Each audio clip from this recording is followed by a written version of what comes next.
morning students.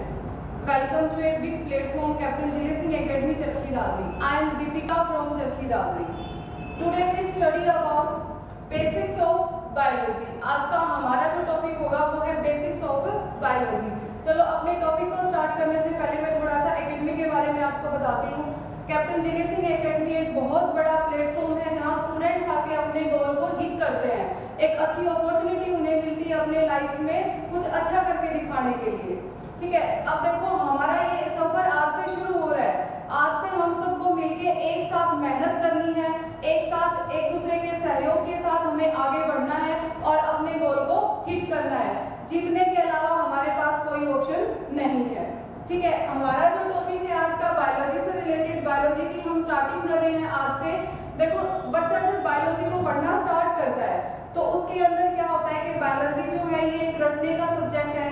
Biology जो है इसको हम याद नहीं समझ नहीं सकते, इसको सिर्फ याद किया जा सकता है। लेकिन जहाँ तक मेरा मानना है, मैं मानती हूँ कि बायोलॉजी रटने का सब्जेक्ट नहीं है। बायोलॉजी एक बहुत इंटरेस्टिंग सब्जेक्ट है जिसको हम अंदर घुस के पढ़ेंगे और उसको जानने की कोशिश करेंगे, ना कि रटने की कोशिश करेंगे। हमारा ये एक बहुत लंबा सफर रहेगा, हम एक दूसरे के साथ बने रहेंगे। ठीक है, आज का हमारा ये टॉपिक हम अब स्टार्ट करते हैं, basics of biology, fundamental of life science.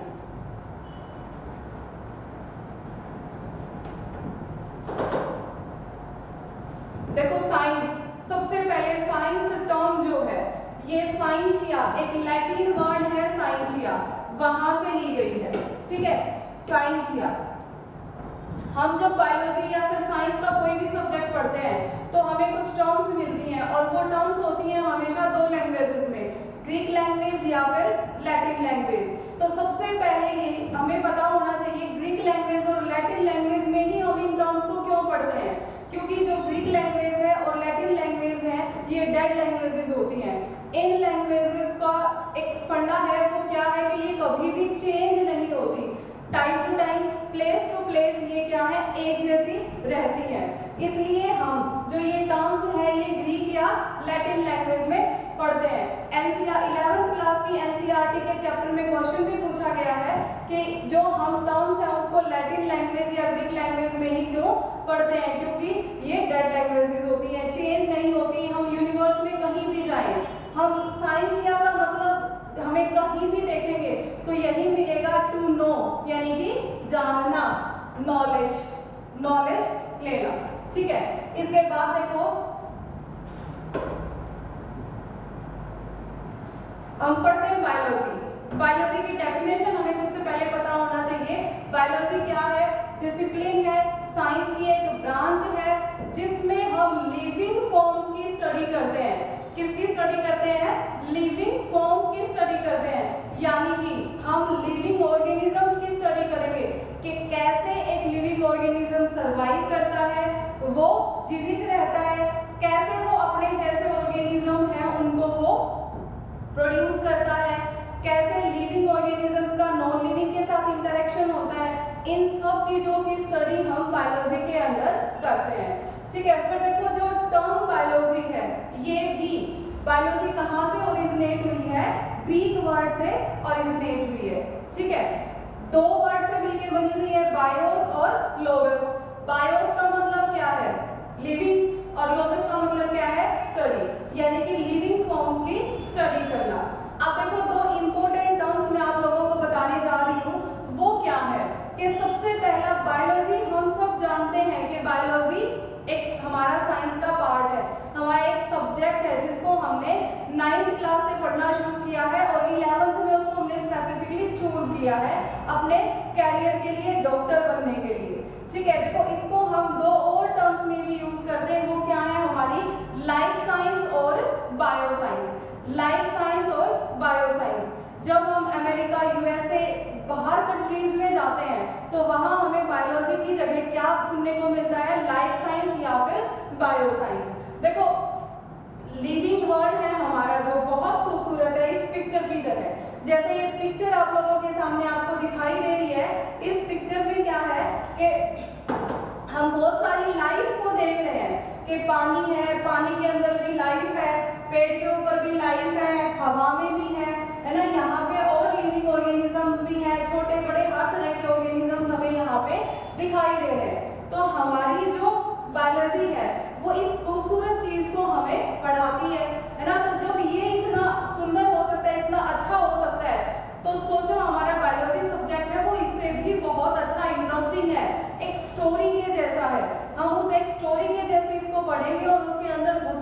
जानने की हम कोशिश करेंगे। मैं यकीन दिलाती हूँ आप लोगों को कि हम किसी भी स्टेप पे रटने की कोशिश नहीं करेंगे, हम इसको सिर्फ जानने की कोशिश करेंगे, समझ के हम इन सारी चीजों को करेंगे।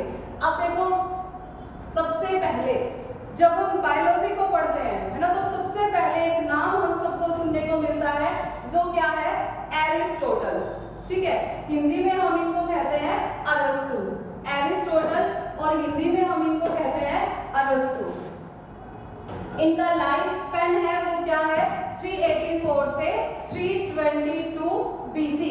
बीसी का मतलब जो होता है वो बिफोर क्राइस्ट होता है। ठीक है, ईसा मसीह जो है वो 0 ईयर को अपने भगवान के जन्म का ईयर मानते हैं, तो वहां से इसको किया जाता है, कैलकुलेट किया जाता है। ठीक है, तो सबसे पहले जो साइंटिस्ट थे जिन्होंने सबसे पहले लाइफ को जानने की कोशिश की, लाइफ कैसे ओरिजिनेट हो रही है, लाइफ कैसे डिफरेंट है ना। हम स्टडी गई चीजों में भी लाइफ को देखते हैं, और बहुत बड़े कॉम्प्लेक्स एलिफेंट जैसे बहुत बड़े ऑर्गेनिजम्स हैं वो भी हमें देखने को मिलते हैं, और काफी टाइम पहले जो डायनासोर्स बड़े बड़े ऑर्गेनिजम्स थे वो भी हमारी अर्थ में थे, तो उसमें भी क्या है, एक लाइफ थी। तो इस लाइफ को जानने की सबसे पहले कोशिश इन्होंने की एरिस्टोटल, इसीलिए इनको फादर ऑफ बायोलॉजी कहा जाता है। एरिस्टोटल जो है उनको फादर ऑफ बायोलॉजी कहा जाता है, क्योंकि इन्होंने सबसे पहले लाइफ को जानने की, उसको ड्राइव करने की सबसे पहले कोशिश की। अब देखो, जो बायोलॉजी है उसको फर्दर 2 पार्ट में क्लासिफाई किया गया है। सबसे पहला क्या है, बॉटनी, और दूसरा क्या है, जूलॉजी। ठीक है, जब हम बात करते हैं बॉटनी की, यानी कि हमने क्या देखा कि जो बायोलॉजी है उसकी 2 ब्रांचेस हैं, बॉटनी और जूलॉजी। ठीक है,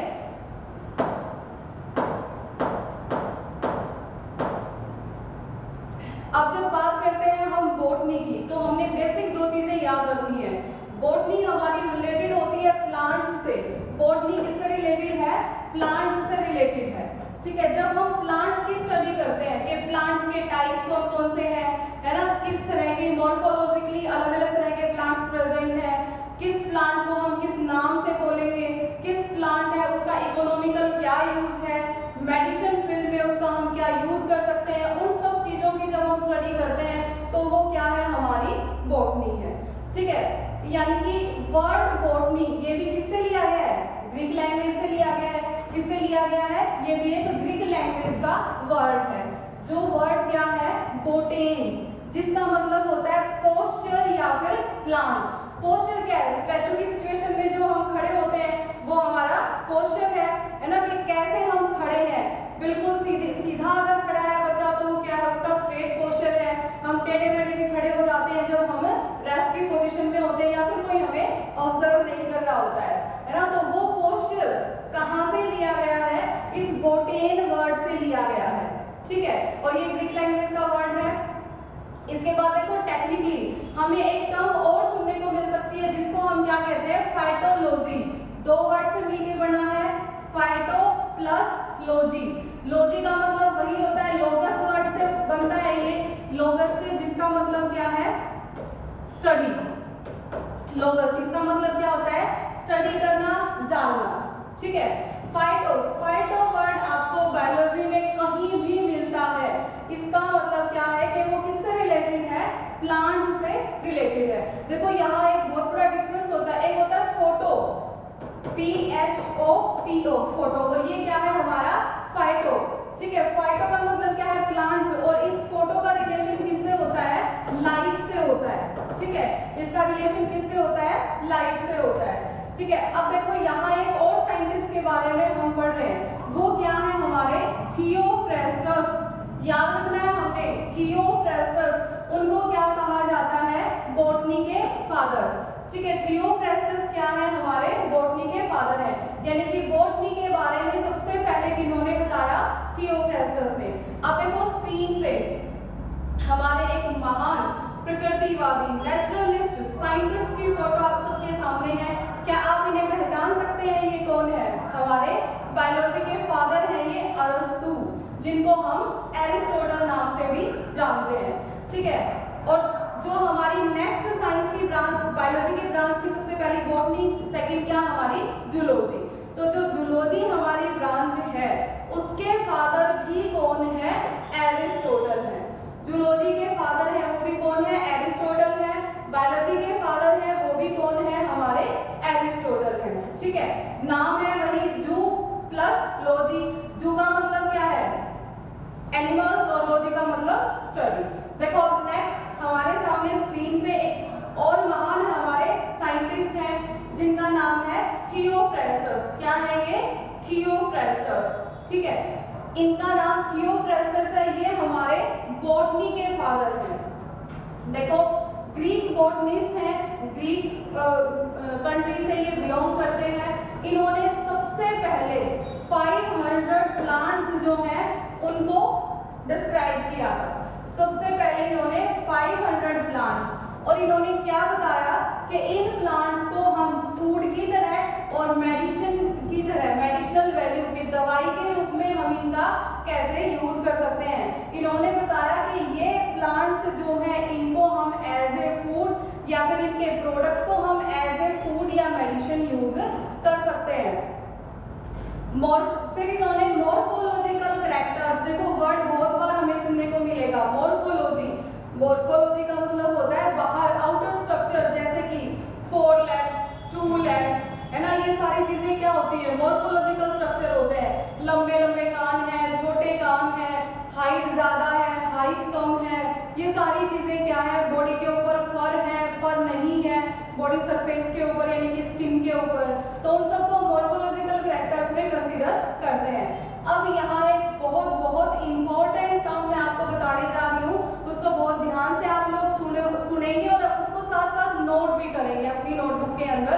देखो यहाँ तक हमने जो पढ़ा उसमें हमने सबसे पहले एरिस्टोटल जी को हमने नोट डाउन करना है, उनके बारे में, उनका जन्म कहाँ था, कब तक। दूसरा क्या है? Father of biology, father of botany और फादर ऑफ जूलॉजी जो है उनको हम नोट डाउन करेंगे। फिर थियोफ्रेस्टस हम नोट डाउन करेंगे। उसके बाद देखो सबसे बड़ा हमारा क्या है? हिस्टोरिया प्लैंटेरम। इन्होंने एक बुक लिखी थी हिस्टोरिया प्लैंटेरम, बहुत बार पूछी गई बुक्स है हिस्टोरिया प्लैंटेरियम, कॉम्पिटिटिव एग्जाम्स में बहुत बार पूछी जाती है कि हिस्टोरिया प्लैंटेरम बुक है किसकी है ना, यानी कि इसके ऑथर कौन है, किसने इसको लिखा?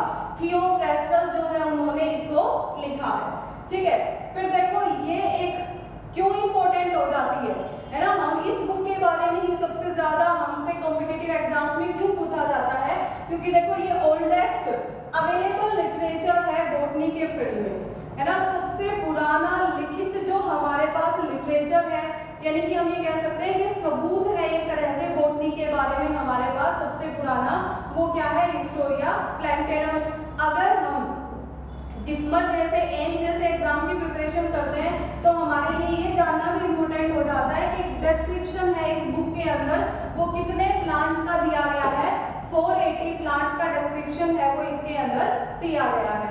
ठीक है, देखो ये हमने यहाँ पे पढ़ लिया। अब एक चीज और, थियोफ्रेस्टस जो है वो एरिस्टोटल जो हमारे नेचुरलिस्ट हैं उनके स्टूडेंट रहे हैं, जैसे आप लोग हमारे स्टूडेंट्स हैं वैसे ही थियोफ्रेस्टस हैं वो एरिस्टोटल के स्टूडेंट रहे हैं। ठीक है, फिर देखो इसके बाद बायोलॉजी साइंस ऑफ एक्सेप्शन है।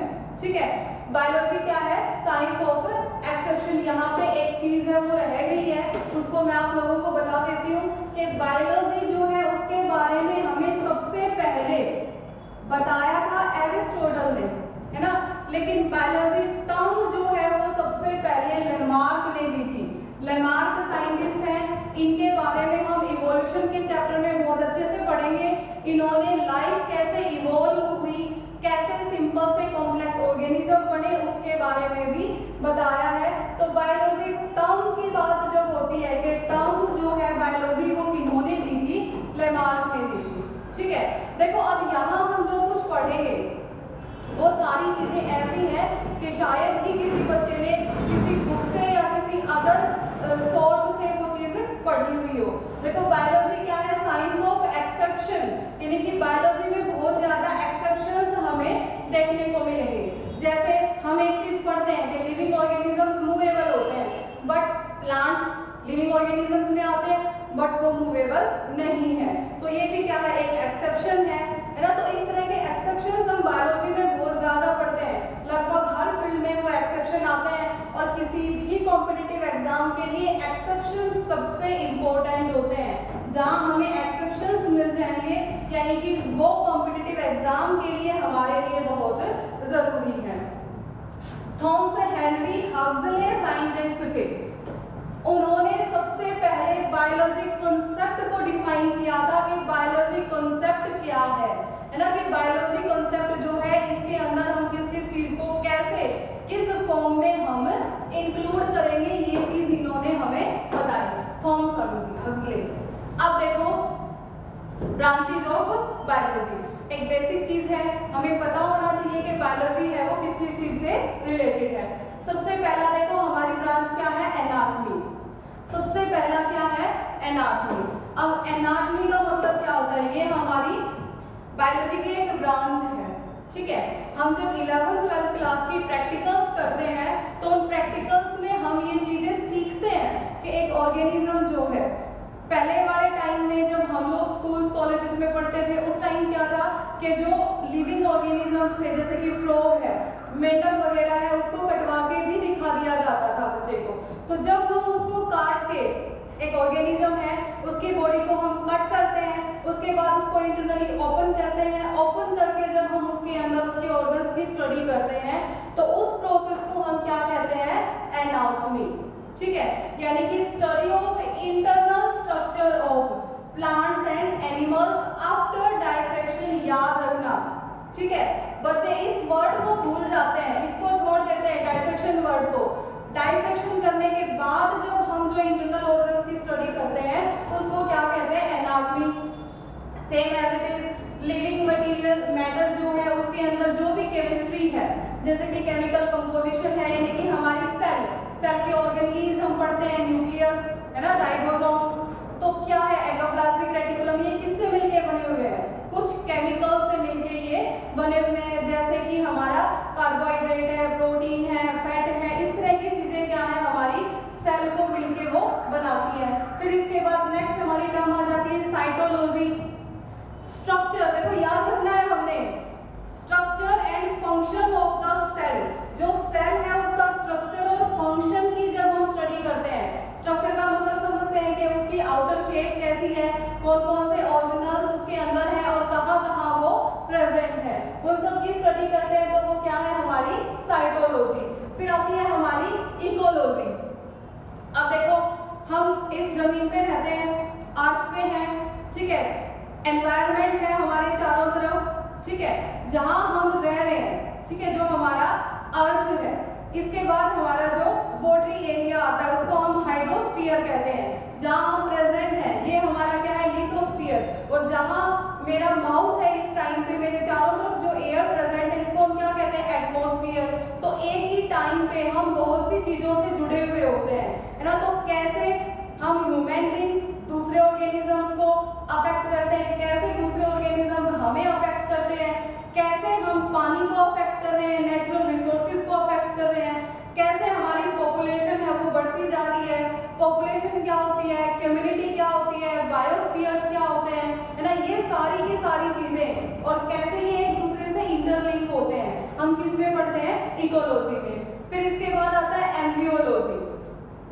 एम्ब्रियोलॉजी है ये बायोलॉजी में एक मोस्ट इम्पोर्टेंट ब्रांच होती है जो हम हमारे 12th क्लास के सिलेबस में भी इसके बारे में पढ़ते हैं। इसमें क्या है कि स्टेप बाय स्टेप डेवलपमेंट होती है ऑर्गेनिज्म की, कि जैसे हम स्टार्टिंग में जब एग की फॉर्म में थे वहां से हम मोरुला, ब्लास्टुला, फिटस और फिर एडल्ट और फिर यंग वन, इस सिचुएशन में हम स्टेप बाय स्टेप जो चलते जाते हैं। तो यहाँ जब हम एम्ब्रियो तक की हैचिंग और बर्थ, ठीक है, जन्म लेने से पहले तक का जो प्रोसेस होता है, एग से लेके जन्म लेने के बीच वाला जो प्रोसेस है, एग की फॉर्मेशन हो रही है, फर्टिलाइजेशन हो रहा है, फिर हैचिंग हो रही है ना, उस सारे प्रोसेस की जब हम स्टडी करते हैं, सिर्फ उस प्रोसेस की, तो उसको हम क्या कहते हैं, एम्ब्रियोलॉजी। और अगर इस प्रोसेस से आगे बढ़ जाएंगे, आगे वाली स्टेप्स की हम स्टडी करेंगे तो वो क्या हो जाएगी हमारी बायोलॉजी। इसके बाद देखो एंडोक्राइनोलॉजी, ठीक है।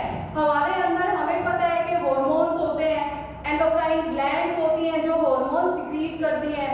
कौन सा हार्मोन किस चीज के लिए जरूरी होता है ना। फॉर एग्जांपल जैसे देखो हम कई बार टीवी देखते हैं, उसमें कोई इमोशनल सीन आता है, हम साथ साथ रोना स्टार्ट कर देते हैं, है ना। वहाँ एक हमारा हार्मोन होता है जिसको हम मिरर हार्मोन कहते हैं। हमारी बॉडी में वो हार्मोन सिक्रीट होना स्टार्ट होता है।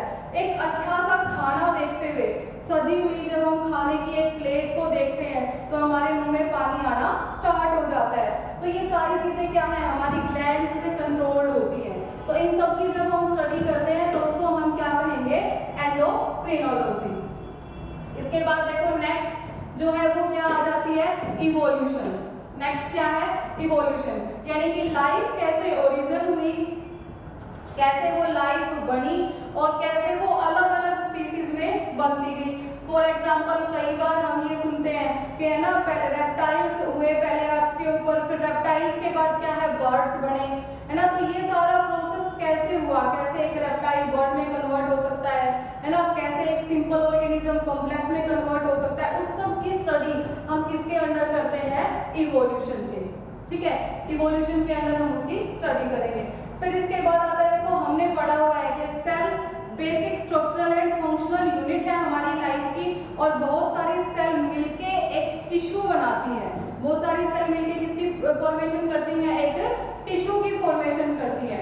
तो वो टिश्यू जो है उसकी जब हम स्टडी करते हैं कि एक टिश्यू है वो किस तरह की सेल से मिलके बना हुआ है, कौन कौन सी सेल उसके अंदर प्रेजेंट है, कैसे वो फंक्शन परफॉर्म कर रही है ना, उन सब की जब हम स्टडी करते हैं तो उसको क्या कहते हैं, हिस्टोलॉजी। ठीक है। फिर देखो इसके बाद जैसे हमारी कंट्री के अंदर हमारे लिए पुलिस होती है ना, हमारी कंट्री है उसके अंदर हमारी पुलिस होती है, उसकी बाउंड्री के ऊपर हमारी जो फौज होती है ना, वो सब करते क्या है कि हमारी जो कंट्री है उसको बाहर वाले एनिमी से प्रोटेक्ट करते हैं। उसी तरह सेम उसी पैटर्न के ऊपर हमारी बॉडी के अंदर भी कुछ सेल्स होती हैं, ठीक है, जो बाहर से कोई भी आने वाला पार्टिकल होता है, जैसे आजकल जो कोविड-19 चल रहा है, वायरस चल रहा है ना, जो हमारी बॉडी के अंदर जाता है और हमें बीमार बनाता है और जिसकी वजह से डेथ भी हो जाती है। तो ऐसे बहुत से पैथोजेंस होते हैं जो हमारी बॉडी पर अफेक्ट करते हैं, जिसकी वजह से हम बीमार हो जाते हैं। तो जो बीमारी से लड़ने की हमारे अंदर जो ताकत होती है वो कुछ सेल्स, स्पेसिफिक सेल प्रेजेंट होती है ना, उन स्पेसिफिक सेल्स की वजह से होती है।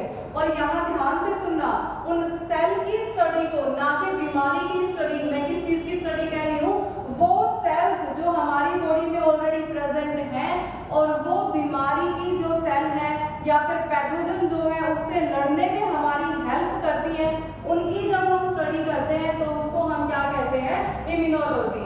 कि ये अगर वो सेल स्ट्रॉन्ग है, हमारी आर्मी स्ट्रॉन्ग है, तो क्या होगा, बाहर से कोई भी कंट्री हमारे ऊपर कोई भी किसी तरह का अटैक नहीं कर पाएगा, और अटैक किया भी तो क्या होगा, हम उसको हरा के और वहां से भगा देंगे।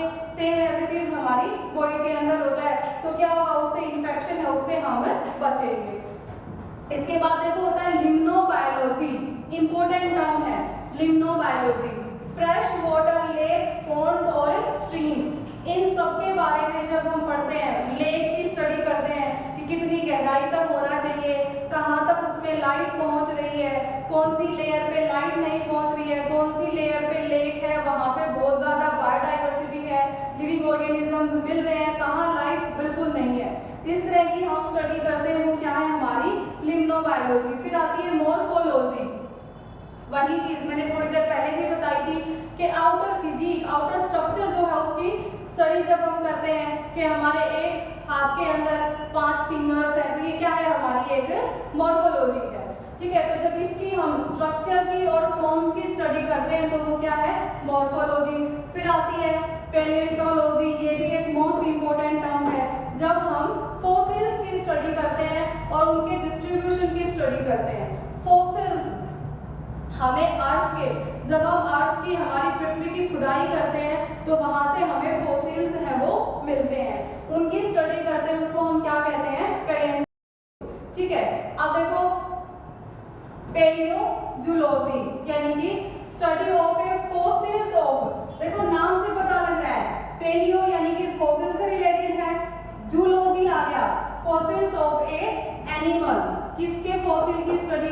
हम एनिमल के फॉसिल की स्टडी करेंगे तो उसको हम क्या कहेंगे, पैलियोजूलॉजी। ठीक है, यहाँ तक ये चीज समझ में आई। फिर इसके बाद आ जाता है फिजियोलॉजी। देखो ये एक टर्म बहुत कंफ्यूजिंग होती है कि फिजियोलॉजी क्या है ना। फिजियोलॉजी टर्म है वो बहुत कंफ्यूजिंग टर्म होती है। यानी कि देखो हमने एनाटॉमी पढ़ी, एनाटॉमी में क्या है कि हम पहले बॉडी को बीच से डाइसेक्ट करते हैं, उसको काटते हैं, फिर उसको ओपन करके हम उसके ऑर्गन्स को देखते हैं, वो हमारी क्या है, एनाटॉमी है। ठीक है, लेकिन हम यहाँ बात कर रहे हैं फिजियोलॉजी। ठीक है, अब देखो हमारी बॉडी के अलग अलग पार्ट्स हैं। सबसे ऊपर हमारे पास ब्रेन है, हार्ट है, लीवर है, लंग्स है, किडनी है ना, तो अलग अलग ऑर्गन है। जब हम इन ऑर्गन का अलग अलग फंक्शन को स्टडी करते हैं, किसको स्टडी करते हैं, फंक्शन को स्टडी करते हैं, तो उसको हम क्या कहेंगे, फिजियोलॉजी। कि मेरा लीवर अच्छे से काम कर रहा है, नहीं कर रहा है, किडनी अच्छे से काम कर रही है, नहीं कर रही है, उस सब की जब हम स्टडी कर रहे हैं तो वो क्या है, हमारी फिजियोलॉजी। ध्यान रखना है, अगर मैं लीवर को काट के उसका डाइसेक्शन करके उसकी स्टडी कर रही हूँ, देख रही हूँ कितनी लेयर्स है टिश्यू की, इसके अंदर क्या क्या प्रेजेंट है, कैविटी है या नहीं है ना, उस सब की जब मैं स्टडी कर रही हूँ तो वो क्या है, मेरी एनाटॉमी। ठीक है, लेकिन उसके फंक्शन की, लीवर के फंक्शन की स्टडी कर रही हूँ तो वो क्या है, मेरी फिजियोलॉजी। फिर उसके बाद आता है साइकोलॉजी। साइकोलॉजी से जो रिलेटेड होता है ना, थिंकिंग है, किसी भी ऑर्गेनिज्म है उसकी पर्सनालिटी है, उसका बिहेवियर है, उस चीज की जब हम स्टडी करते हैं तो वो साइकोलॉजी के अंडर आता है। फिर रेडियो बायोलॉजी, हमने यूवी रेज सुनी है, एक्स रेज सुनी है, उन सब की जो स्टडी, यानी कि यूवी रेज का, एक्स रेज का, उनकी स्टडी करेंगे, वो रेडियो बायोलॉजी नहीं है, वो रेडियोलॉजी है। रेडियो बायोलॉजी आ गया, इसका मतलब क्या है कि एक्सरे का बॉडी पे अफेक्ट, किसी ऑर्गेनिज्म की बॉडी को यूवी रेज कैसे अफेक्ट कर रही है, उसकी स्टडी जब हम करेंगे तो वो क्या है, हमारा रेडियो बायोलॉजी। फिर आती है टैक्सोनॉमी, यानी कि ऑर्गेनिजम्स की हम क्लासिफिकेशन को पढ़ेंगे। फिर आता है जू जियोग्राफी, यानी कि एनिमल्स का डिस्ट्रीब्यूशन, के कैसे, जैसे वाइल्ड एनिमल्स हमें वाइल्ड फॉरेस्ट में मिलेंगे, उस एरियाज में मिलेंगे, तो कैसे ऑर्गेनिज्म हमें कहाँ मिलते हैं, किस तरह के ऑर्गेनिज्म किस प्लेस पे प्रेजेंट होते हैं। फिर आता है जू पैथोलॉजी, ये भी इंपॉर्टेंट टर्म है, जू पैथोलॉजी।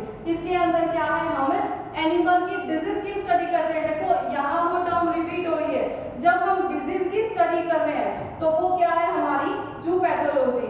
जब हम डिजीज से बचाने वाली जो हमारी खुद की बॉडी की सेल्स होती हैं उनकी स्टडी कर रहे हैं तो वो हमने क्या पढ़ा था कि वो इम्यूनोलॉजी होता है।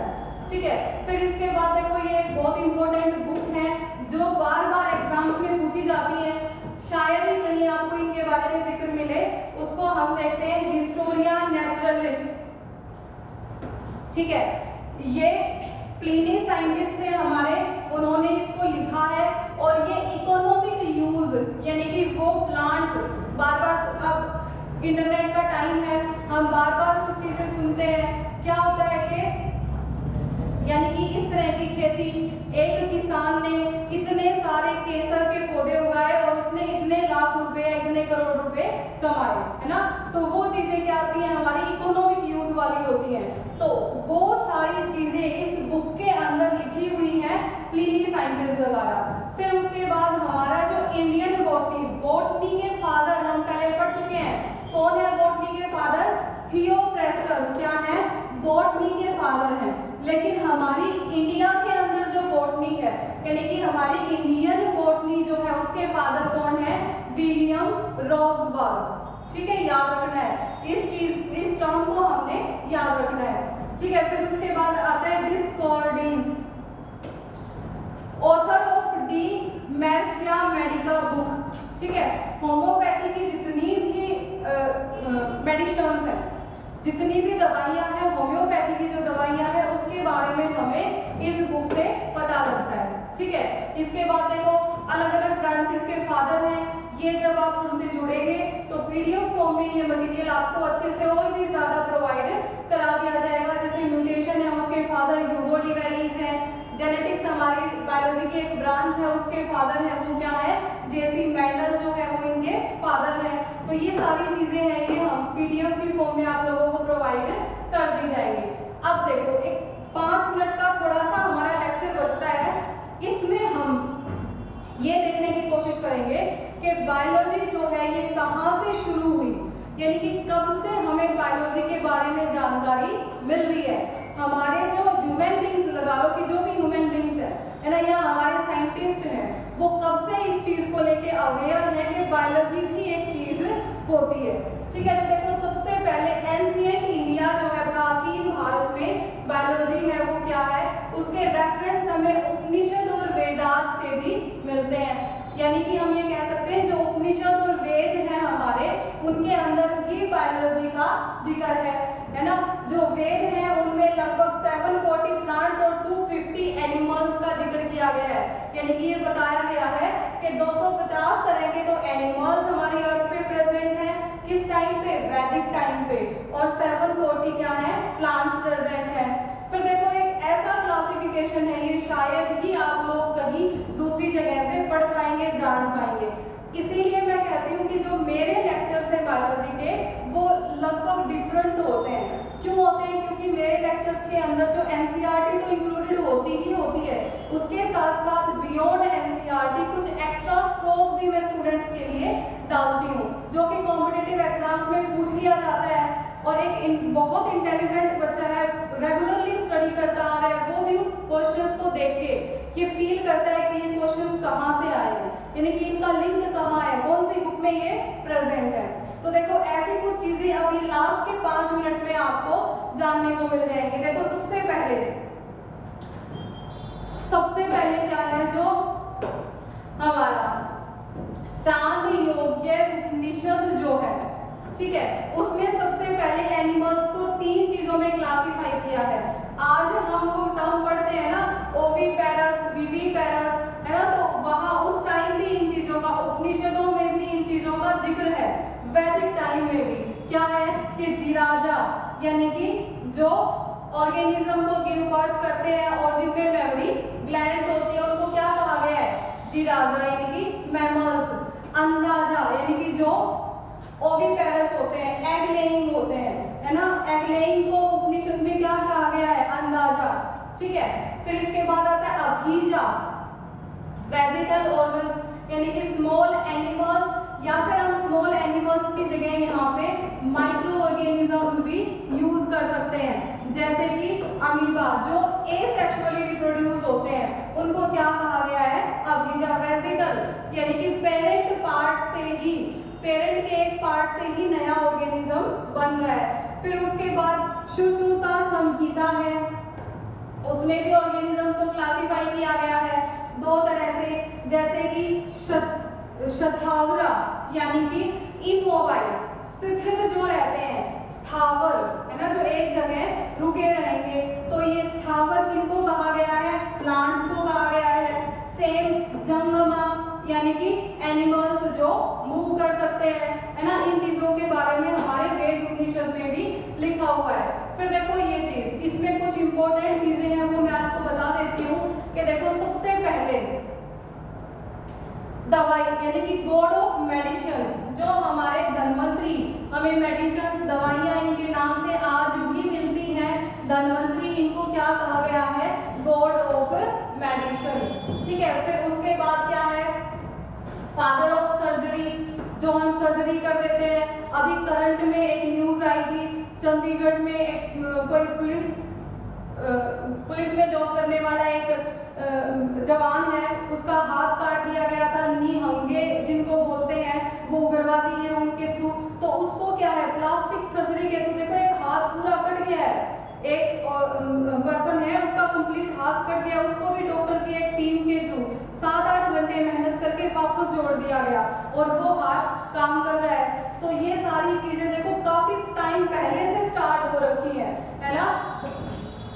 सुश्रुता, ठीक है, इनको फादर ऑफ सर्जरी कहा जाता है ना। फिर कुछ इंपॉर्टेंट रेफरेंस हैं, एनाटॉमी ऑन डेड बॉडीज, जो हम पोस्टमार्टम बोलते हैं, अब उसको हम पोस्टमार्टम बोलते हैं, उस टाइम से ये भी होता आ रहा है।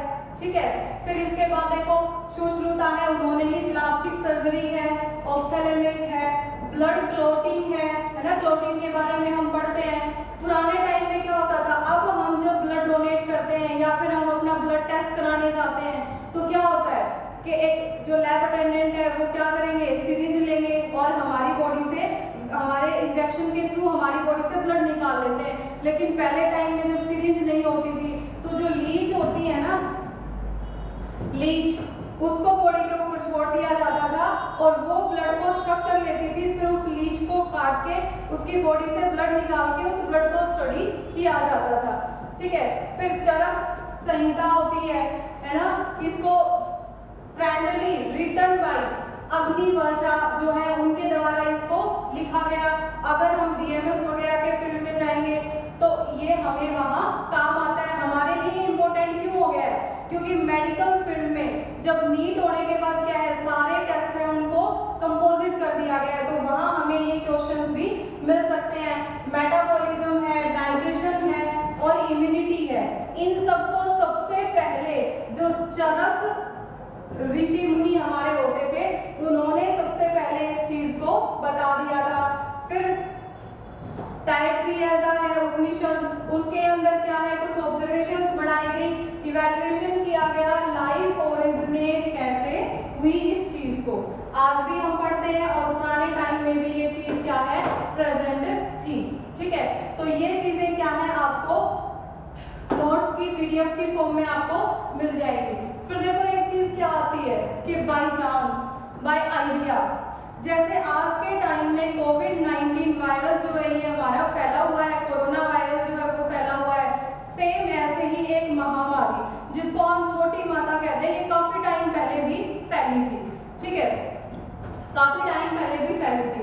उस टाइम क्या था कि वो बीमारी जो है वो हर ऑर्गेनिज्म को हो गई थी, है ना। तो हमारे एक साइंटिस्ट थे लुईस पास्चर, कौन से साइंटिस्ट थे, लुईस पास्चर। उन्होंने ऑब्जर्व करके देखा कि कुछ ऑर्गेनिजम्स, कुछ लोग ऐसे हैं एक कॉलोनी में, एक एरिया में, जिनको वो चिकन पॉक्स नहीं हुआ है, छोटी माता वाली वो बीमारी नहीं हुई है। तो उन्होंने ऑब्जर्व करके देखा क्या रीजन हो सकता है कि इनको वो बीमारी नहीं हुई है। तो उन्होंने क्या किया कि ऑब्जर्व किया, उन्होंने देखा कि ये गायों का काम करते हैं, काऊ, गाय होती है ना काऊ, यानी उसकी देखभाल करने वाले लोग जो भी थे उनको वो बीमारी नहीं हो रही है। तो उन्होंने ऑब्जर्व किया कि ऐसा क्या हो सकता है कि काऊ की वजह से इनको वो बीमारी नहीं हो रही है। तो उन्होंने देखा एक ऑर्गेनिज्म होता है, उसको हम क्या कहते हैं, काऊ पॉक्स, क्या कहते हैं, काऊ पॉक्स। ठीक है, जब उन लोगों को ऑब्जर्व किया गया, उनकी स्टडी की गई, पता लगाया गया, तो पाया गया कि उनकी बॉडी के अंदर क्या है, काऊ पॉक्स प्रेजेंट है। और ये काऊ पॉक्स क्या कर रहा है, ये काऊ पॉक्स है उसने स्मॉल पॉक्स को डेवलप नहीं होने दे रहा। ठीक है, इस वजह से उन लोगों को क्या है, वो बीमारी नहीं हुई है। तो बाई चांस लुईस पास्चर ने क्या किया, उस काऊ पॉक्स को अपना हथियार बनाया और जितने भी लोगों को स्मॉल पॉक्स हो रही थी, काऊ पॉक्स का एक इंजेक्शन बना दिया, उन सबको वो इंजेक्शन लगाया और वो बीमारी क्या है, सबकी ठीक होगी। ठीक है, इसी तरह एक और साइंटिस्ट थे हमारे जिनका नाम हम बार बार सुनते हैं, वो क्या है, फ्लेमिंग। ये भी अपनी लेबोरेटरी में एक पेट्री डिश पे काम कर रहे थे, है ना। इन्होंने क्या है, यहाँ पे एक बैक्टीरिया है उसकी स्टडी कर रहे थे। ठीक है, उसी टाइम इनको भूख लगी, इन्होंने खाना खाने के लिए कुछ मंगवाया, तो इनकी जो मेड थी या कोई भी था इनके पास, उन्होंने खाना ला के दिया, तो क्या है, उन्होंने ब्रेड दी उनको खाने के लिए, और वो ब्रेड क्या है, खराब हो रखी थी, उसके ऊपर फंगस लगा हुआ था और गलती से वो फंगस वो इस डिश में गिर गया। ठीक है, तो उन्होंने ऑब्जर्व किया कि वो सारे ऑर्गेनिज्म मरना स्टार्ट हो गए, जो बैक्टीरिया इन्होंने डाल रखे थे वो मरना स्टार्ट हो गए। एक बार गुस्सा आया कि ये क्या कर दिया, मेरी डिश खराब कर दी, लेकिन फिर उन्होंने एकदम शांत होकर ऑब्जर्व किया कि देखो जो फंगस इसके अंदर ये गिरा है, ये एक ऐसा केमिकल रिलीज कर रहा है जिसकी वजह से क्या है, बैक्टीरिया मर रहा है। और जो वो स्टडी कर रहे थे वो बैक्टीरिया कैसा था, जो हमारे घाव पे जो बैक्टीरिया बन जाता है, वो बैक्टीरिया, घाव नासूर बन जाता है, ये चीज हमने सुनी है, तो जो उस पे बैक्टीरिया बन जाता है वो बैक्टीरिया है, उसको ये स्टडी कर रहे थे। क्यों कर रहे थे, क्योंकि वर्ल्ड वार हुआ था उस टाइम, तो बहुत से सैनिक ऐसे थे जिनको चोट लगी थी, घाव लगे थे, और उस घाव की वजह से उनके हाथ पैर काटने पड़ रहे थे, क्योंकि वो घाव बढ़ते ही जा रहे थे ठीक होने की बजाय, तो उसको वो स्टडी कर रहे थे। तो उन्होंने देखा एकदम से कि कुछ केमिकल यहाँ से रिलीज हुआ जिसने इसको खत्म कर दिया, है ना। तो फिर इन्होंने क्या किया, फ्लेमिंग जो साइंटिस्ट थे उन्होंने पेंसिलियम जो है उसको डिस्कवर कर दिया, ठीक है। पेंसिलियम है उसको डिस्कवर कर दिया। उन्होंने क्या कहा कि जो फंगस गिरा वो क्या है, स्टेफाइलोकोकस, ठीक है, जिसकी वजह से वो घाव को बढ़ाने वाला जो बैक्टीरिया है वो खत्म हो गया। और उसको उसने जो यहाँ से केमिकल जो रिलीज हुआ, इसको उन्होंने क्या नाम दिया, पेंसिलियम। क्या नाम दिया, पेंसिलियम, ठीक है। तो देखो यहाँ ये चीजें यानी कि बहुत सी चीजें बाई चांस है वो प्रोड्यूस हो जाती हैं। फिर इसके बाद देखो दोबारा से हमारी ये चीज आ जाती है, व्हाट इज साइंस, है ना। साइंस क्या है, गैदरिंग और एनालाइजिंग एविडेंसेस है, उसको हम साइंस कहते हैं। एक बात याद रखनी है, साइंस ऑलवेज चेंजिंग होती है, टाइम टू टाइम क्या है वो चेंज होती रहती है ना। फिर इसके बाद देखो ये एक इंपॉर्टेंट चीज आती है, साइंटिफिक टर्म्स, साइंटिफिक मेथड, है ना। क्वेश्चन भी पूछा जाता है, जब हम बोर्ड एग्जाम देते हैं उसमें भी ये क्वेश्चन आ जाता है, हमारे फाइनल एग्जाम्स में भी क्वेश्चन आ जाता है, डिफाइन साइंटिफिक मेथड।